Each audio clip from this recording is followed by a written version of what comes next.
the European Deterrence Initiative and the Ukraine Security Assistance Initiative.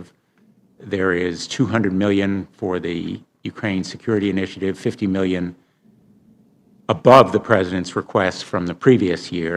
In addition, the President's asked for $6.5 billion for EDI, $1.7 billion more than last year.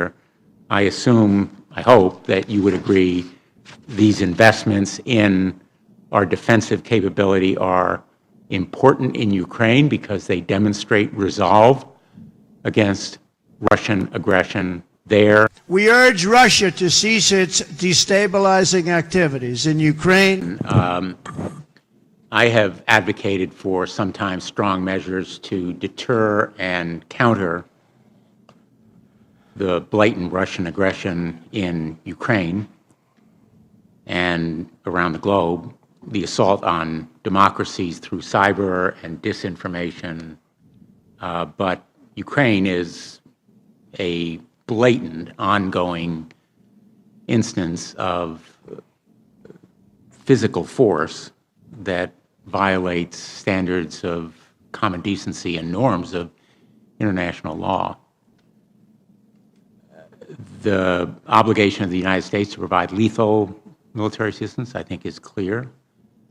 I've advocated for some time, and we've included it in the National Defense Authorization Act.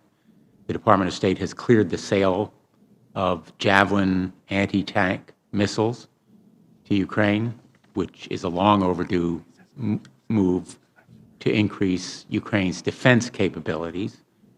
Although lethal, these arms are essentially defensive in nature.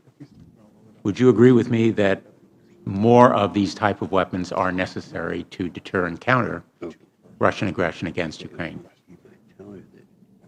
I think for what we're providing of those types of weapons right now, I would personally, my best military advice would say, let's put this into play. We've got training, et cetera, that we need to do. And then take a look at the situation from that point.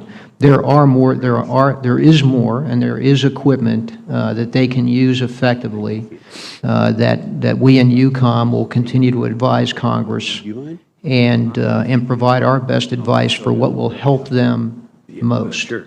Let me ask a very simple question, which may be overly simplistic, but are we winning in Ukraine? Aren't the Russians effectively winning in accomplishing their objective? Tim can come over. I'm pretty sure he won't be able to defeat. Yeah, it depends on your definition of win. I would say that we're not progressing because our interest there is to resolve this conflict. And if we're not progressing, we, meaning we and Ukraine, are losing.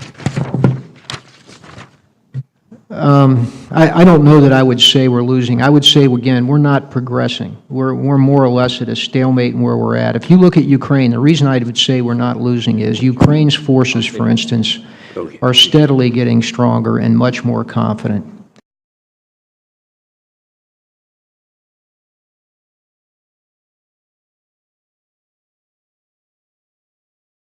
Бойових дій з підрозділами регулярної російської армії на сьогоднішній день ми теж не ведемо.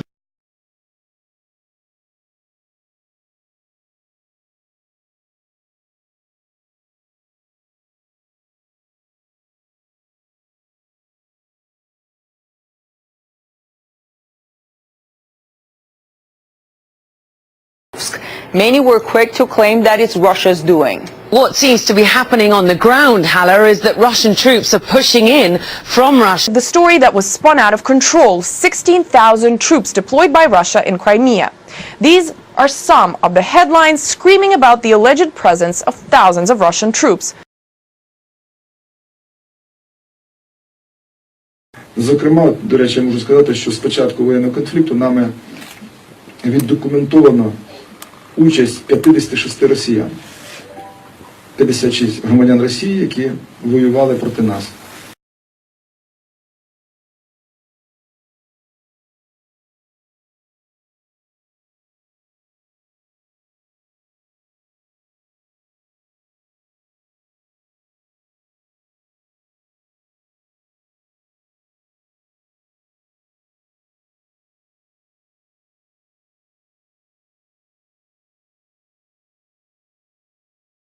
Война не нужна. Можно сказать? Если бы не Америка, мы бы с Россией жили дружно. И все это делает Америка. Чтобы народ это понимал. Спасибо. Америка. Я теж прийшла сюди проти американців, які постачають оружие на Україну, щоб війна продовжувалась. Ми простий народ і просимо простий народ Америки, щоб вони теж не дали змогу їхнім владам, американцям посилати зброю на Україну, тому що погибають наші діти. Ми проти війни, проти зброї, проти війни. Нехай всі заключають мир, геть війни. І зброю теж. Дякую.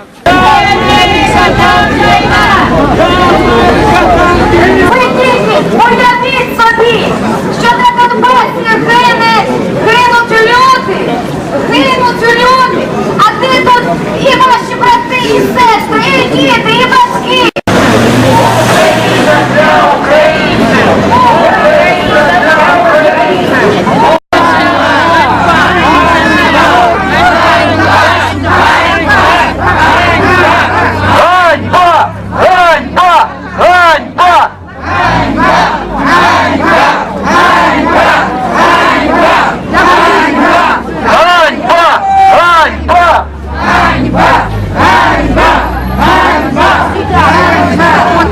Справитися зі своєю політичною і економічною ситуацією в країні.